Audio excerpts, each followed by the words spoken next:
I want you to look at your hand for a second. Or if you're driving, maybe just keep your eyes on the road and just think about your hand. Right. It's a modern hand, you know, it swipes screens, it holds a steering wheel, it signs digital contracts. And we like to think the brain that's controlling that hand is modern, too. Of course. We pride ourselves on it. We're the species of logic. We're the ones who figured it all out. Right. Rational, scientific. Right. We've mapped the genome. We have been to the moon. Mm-hmm. But then you sneeze. Yeah. And without even thinking about it, it's like a spinal reflex. I say, God bless you. Ah, yes. Why do I do that? Or you yawn and you cover your mouth, even if you're completely alone in a room. I mean, even if nobody's watching. Exactly. Why do we do that? Is it hygiene? Is it just, politeness? Or is it something else? Something older? It is something much, much older. Mm. And frankly, a lot darker. If you really start to peel back the layers on those tiny little automatic habits, wearing black at a funeral, holding your breath past a graveyard, knocking on wood, Yeah. you don't find manners. You find terror. Terror. You think it's that strong? Absolute, abject terror. I mean it.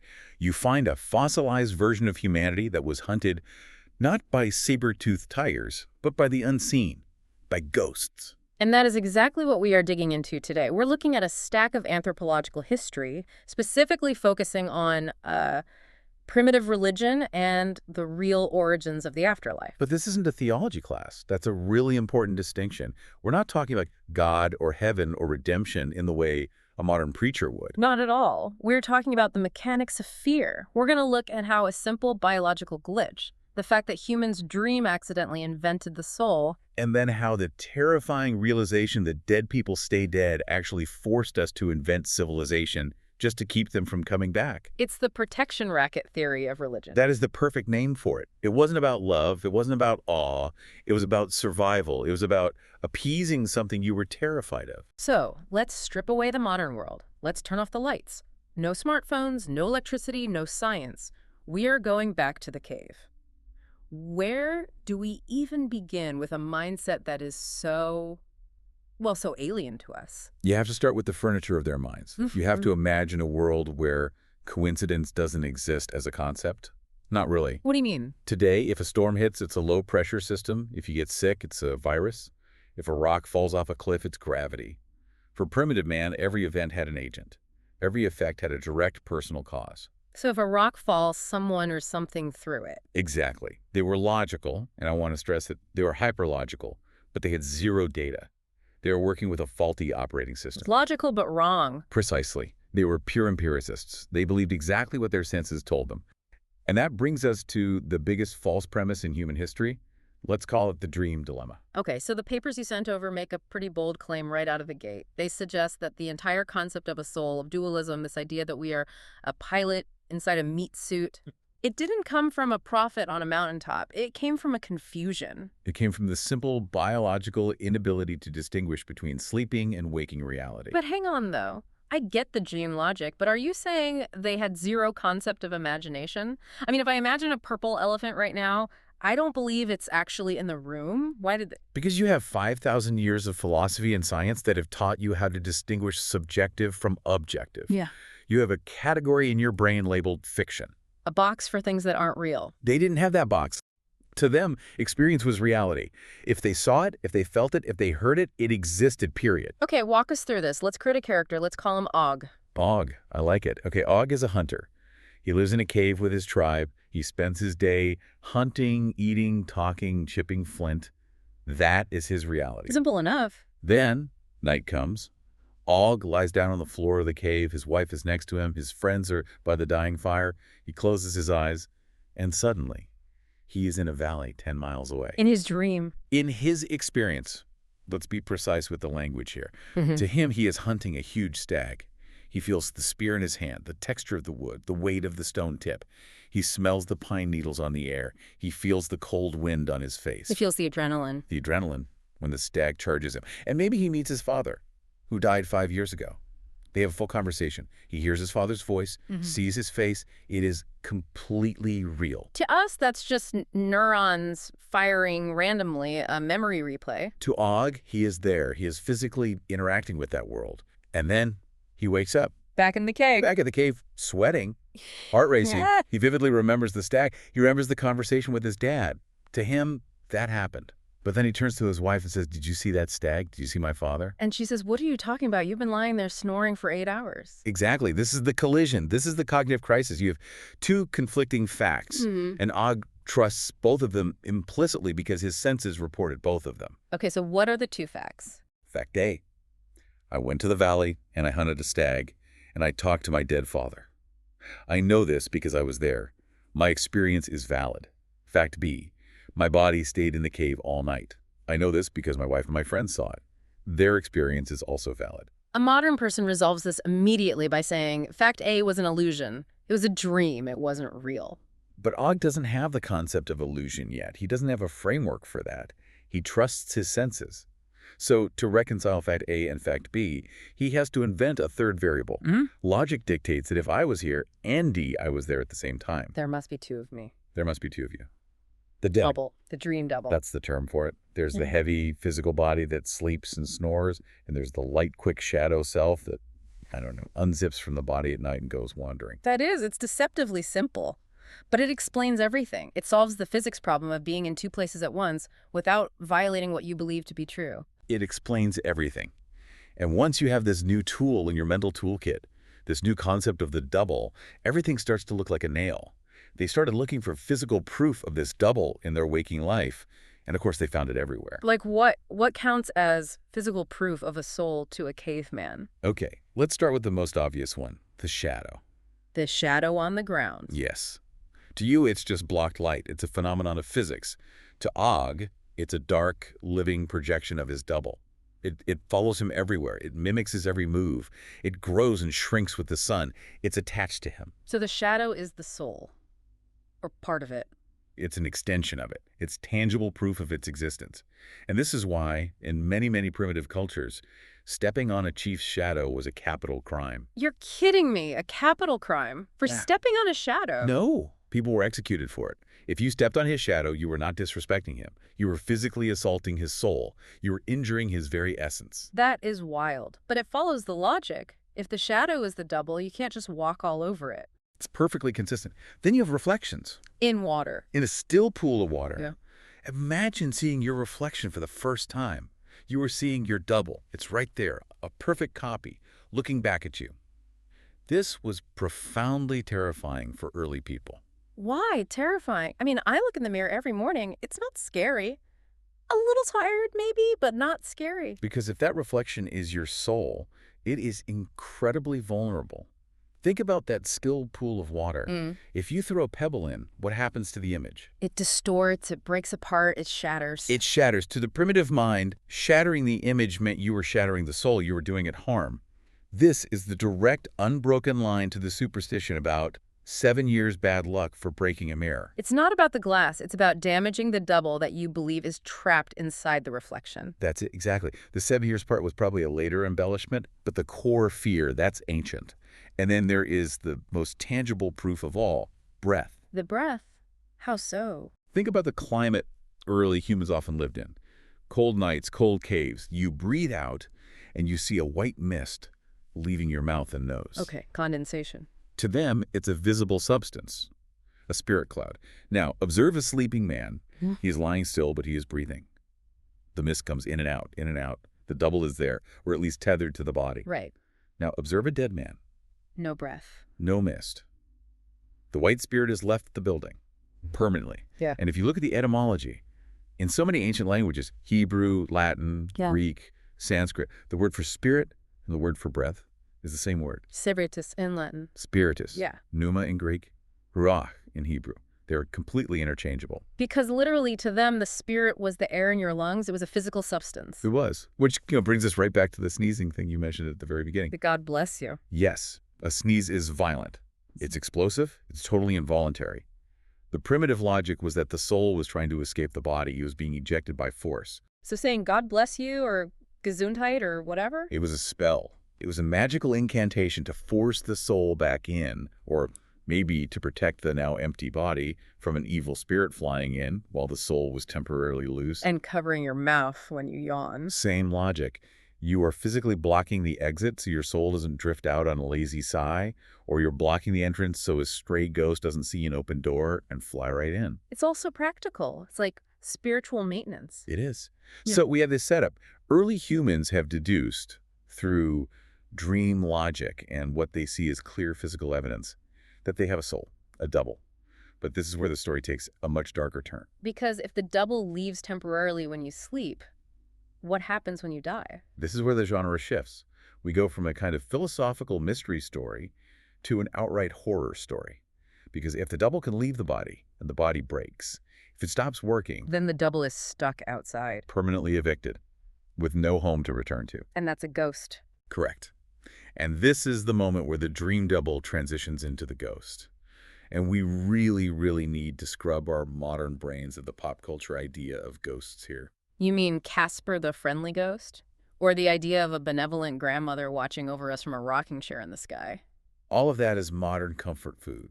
That's a much, much later invention to soften the terror.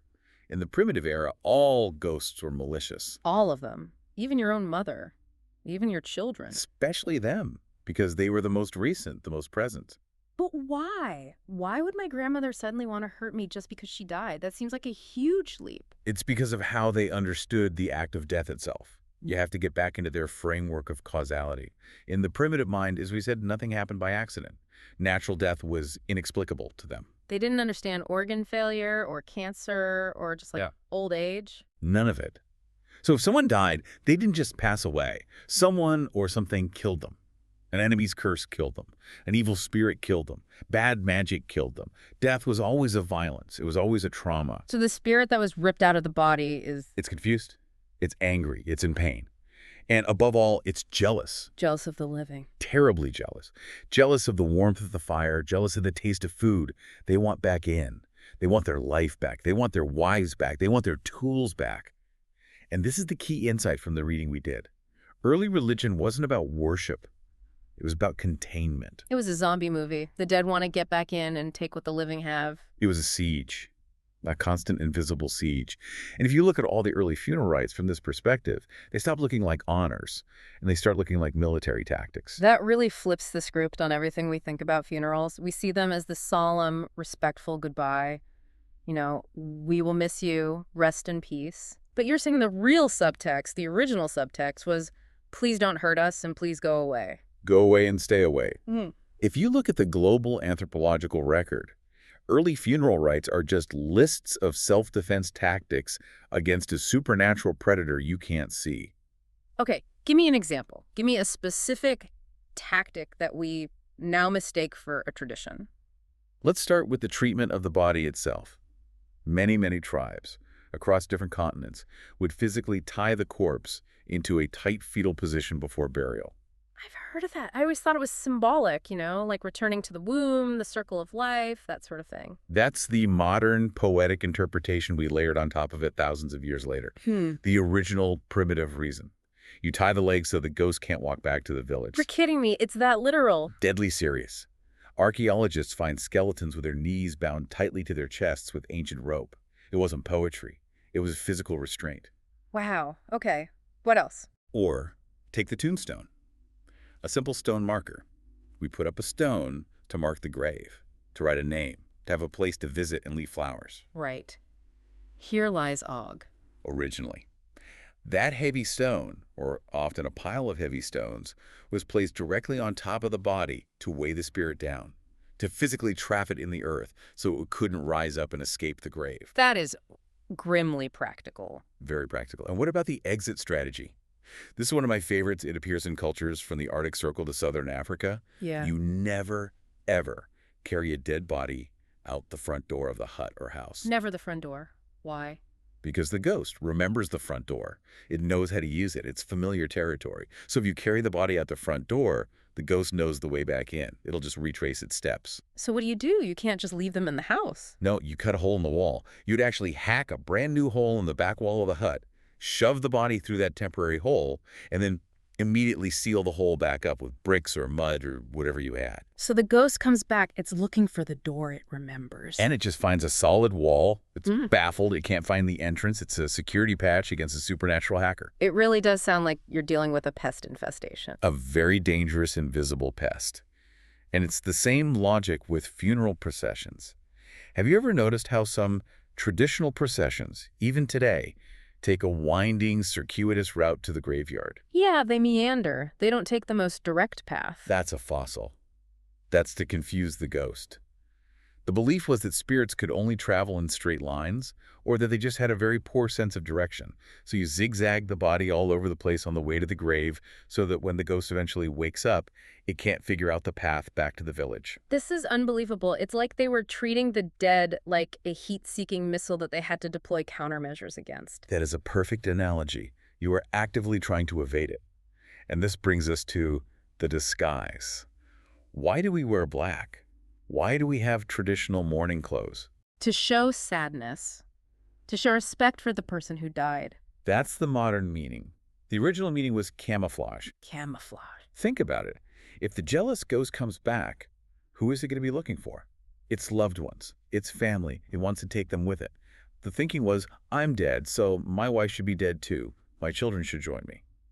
That's a terrifying thought. So the survivors would do everything they could to not look like themselves. They would smear their bodies with white ash or black mud.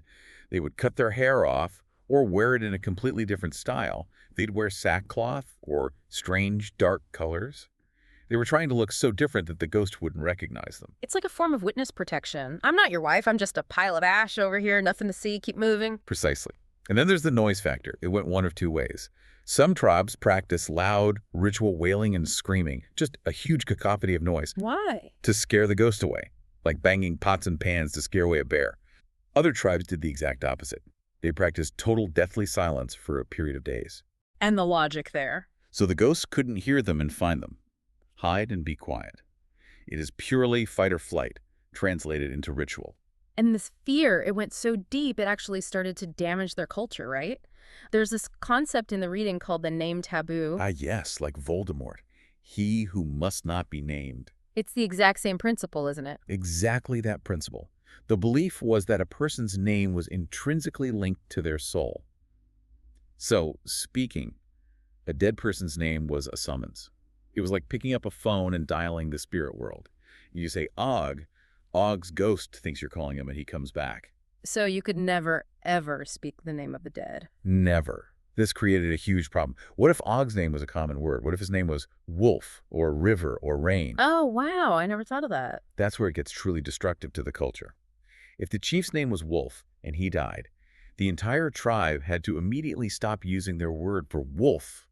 They had to invent a completely new word for the animal. That must have been an absolute nightmare for communication. It was. Anthropologists have found that this practice actively impoverished early languages.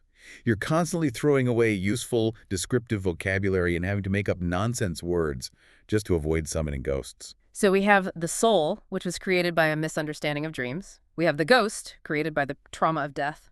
And we have the funeral, created by pure defensive fear. But if the goal is to drive the ghost away, where are they sending it? What's the destination? That is the big question, isn't it? The geography of the dead. And like everything else, this concept evolved over thousands and thousands of years. I'm guessing it didn't start with heaven up in the clouds with pearly gates. No, not even close. Yeah. Phase one was very local and very, very creepy. The primitive belief was that the ghost hovered nearby. It just stuck around the grave or the hut or the village. So it's just there watching. Watching. Oh. And waiting. And interestingly, this was also linked directly to the process of decomposition. The belief in many cultures was that as long as the face of the corpse was still recognizable, the ghost was still there, tied to it. So that would be a period of, what, a few days? A week? Usually about 3 to 4 days, which became a period of intense terror and ritual for the tribe. Everyone on high alert. 3 to 4 days. That number sounds very familiar in a lot of later religious traditions. It does, doesn't it? But eventually, as tribes became more migratory, the idea of the ghost land started to shift. It went from right here to the land of beyond. Over the hills and far away. Literally. Often, the land of the dead was believed to be in the direction the tribe had migrated from. So if a tribe moved east, the land of the dead was always back to the west. It was back home. A kind of ancestral homeland for the dead. Right. And as human understanding of the world grew, that got pushed further and further back until it went off the map entirely. It becomes a mythical place. And that's where we get ideas like the underworld. Exactly. It goes under the earth, like Sheol in the Hebrew tradition, or Hades for the Greeks. Or it goes up into the Schema, which is a much later idea. But here's the catch. The ghost have to travel there. And travel is hard work. It requires supplies. Ah, and this is why we find ancient graves filled with stuff. Correct. The grave goods. Food, water, clothes, weapons, tools. Again, we romanticize this today. We say, oh, he loved his guitar. Let's put it in the casket with him. But the original reason was much more practical. It was pure self-protection. The logic was, if the ghost gets halfway to the land of the dead and realizes he forgot his favorite spear, or he gets hungry, what is he going to do? He's coming back to get it. He's coming back, and he's going to be angry. So you bury him with everything he might possibly need for the journey, so he has absolutely no excuse to return. It's the ultimate don't come back care package. It is. And that leads us to a fascinating and frankly a somewhat devastating economic reality of this entire belief system. We can call it the economics of fear. And I want to pause on this for a second because we often gloss over the sheer cost of these beliefs to early societies. You mean beyond just burying some perfectly good tools? Oh, far beyond that. It wasn't just about burying them, it was about destroying them. You have to understand the logic of the spirit world. Connect the dots for us. How does being afraid of a ghost bankrupt your entire society? Well, let's go back to Og. Imagine Og is a primitive farmer or a tool maker. He has spent his whole life accumulating a small amount of capital. He has a good bronze knife, some well-made clay pots, maybe a sturdy spear and an axe. This is his wealth. This is what he would pass down to his son so his son has a head start in life. The beginnings of generational wealth. Exactly. But then Og dies. Now his tribe believes his ghost is hovering nearby, and it's jealous and angry. It wants its stuff. It wants that knife. But a ghost is a spirit. It can't hold a physical knife. Correct. That's the key. Physical objects are useless to spirits. So to send an object to the spirit world for the ghost to use, you have to kill the object first. You have to release its spirit. Kill the knife. How do you kill a knife? You break the blade. You shatter the pot, you burn the hut. Archaeologists find sites all over the world filled with what they call ritually killed objects, beautifully made swords bent in half, valuable pottery smashed into dust. So the son gets nothing. The inheritance is zero. The son gets nothing. He starts from scratch. Every single generation had to wipe out the capital of the previous one to appease the dead. Think of the economic impact of that over centuries. It's tragic. You have these struggling tribes, barely surviving, and they are methodically smashing their best gear because they are afraid of Grandpa's ghost. It locked entire cultures in poverty for thousands of years. It was an economic reset button that got pressed at every single funeral. And it gets darker. How could it get darker than that? Because tools and pots are one thing. But what else does a wealthy chief or a great warrior need in the afterlife? He's not going to fetch his own spirit water, is he? Oh, no. He needs servants, he needs wives, he needs guards, he needs a retinue. So the evolution of sacrifice. It didn't start with giving a gift to God to get a good harvest. Sure. It started with staffing the ghost. That is a chilling phrase. Yeah. Staffing the ghost. It's the grim reality. If a powerful man died, the belief was he would be lonely, angry, and helpless in the afterlife without his retinue. And an angry ghost is a dangerous ghost. So to keep him happy and keep him from coming back to haunt the tribe, you have to send his staff with him. So they would. They would kill everyone, his whole household. Slaves, wives, advisors, sometimes willingly as a great honor, more often not. There are royal tombs in ancient Mesopotamia and Egypt and China where they have found dozens, sometimes hundreds of bodies arranged neatly around the king or queen. They weren't criminals, they were the staff. They were clocking in for their afterlife shift. And this kind of thinking, it actually drove warfare, didn't it? Absolutely. This is the origin of a very specific, gruesome practice, headhunting. Okay, how does headhunting fit into this? The logic is very precise. If you kill an enemy warrior from another tribe and you take his head, you capture his soul, you capture his ghost. That ghost is now your slave in the afterlife. So men would go to war specifically to collect a workforce for their own eventual death. It was like building a portfolio. I think I'll need 10 slaves for the ghost world. I better go raid the neighboring village and collect some heads. It's like a spectral 401k plan. You're building up a retirement fund of ghost slaves. It is cruel, but it is impeccably logical within their framework. If you believe the premise that the dead need servants, then the conclusion follows. And this idea of ghosts as guards or ghosts as servants brings us to one of the most persistent and disturbing architectural superstitions in history. The foundation sacrifice. What is that? That sounds ominous. When you built something important in ancient times, a city wall, a bridge, the new chieftain's hall, you needed it to be strong. And you needed a spiritual watchman. You needed a ghost to guard the perimeter. So, what did they do? So primitive tribes would often wall up a living person into the foundation of the building, Live. alive. The belief was their spirit would be trapped there for eternity, eternally bound to protect that wall from enemies, both physical and spiritual. That is absolutely horrific. It is. And as time went on, the custom softened a little. They started using just the person's shadow. They would have a stonemason measure a man's shadow at a certain time of day, and then they would bury the measuring stick in the foundation, believing that his soul, his double, was now trapped in the wall. That's slightly less horrific, but still. And then it evolved to animals, burying a live chicken or a goat in the foundation. Do we have any modern leftovers of this practice? Please tell me we don't. We do, actually. Have you ever seen a cornerstone ceremony for a new skyscraper or a public building, where they put a time capsule with newspapers and coins inside the first stone? Yeah, all the time. You see the mayor with a golden shovel. That is the sanitized, completely unconscious modern remnant of the foundation sacrifice. We are still putting something of value into the foundation to bless the building and ensure it stands. Originally, that something of value was a human life. I will never look at a cornerstone the same way again. That's chilling. It changes your perspective on the city around you, doesn't it? It really does. So we've painted a pretty bleak picture here. A world ruled by constant terror, by ritual waste, by destruction, and by human sacrifice. It sounds like an absolute nightmare era. Did anything good come from any of this? This is the aha moment. This is where the whole deep dive really pays off. Because the answer is yes. Surprisingly, astonishingly, yes. How does Scary Ghost in the Dark lead to anything positive for humanity? Ghost fear created the first laws. It created the very concept of social order and eventually morality. Explain that connection. That feels like a huge jump. It comes down to a single concept, the taboo. The list of don'ts. Don't eat this animal. Don't go to that place. Right. Now imagine a primitive tribe without this ghost fear. If I steal your food, that's just a problem between you and me. You might get mad and hit me. I might hit you back. It's personal. It's a civil dispute. The rest of the tribe might not care. Sure, it's my problem. But once you introduce the ghost and the spirit world, the stakes change dramatically. If I break a taboo, if I steal food from the sacred offering pile, or if I eat the sacred totem animal, or if I touch the dead chief's possessions, I'm not just offending you, I am offending the spirits. And the spirits are way more powerful than my neighbor. Infinitely more powerful. And here's the crucial part. The spirits don't just punish the sinner, they punish the whole tribe. If I sin, the spirits might send a drought that starves everyone. They might send a plague that kills the children. They might cause the hunt to fail for a month. So suddenly, my bad behavior is everybody's problem. Exactly. This forced tribes to police themselves. For the first time, it created true social cohesion.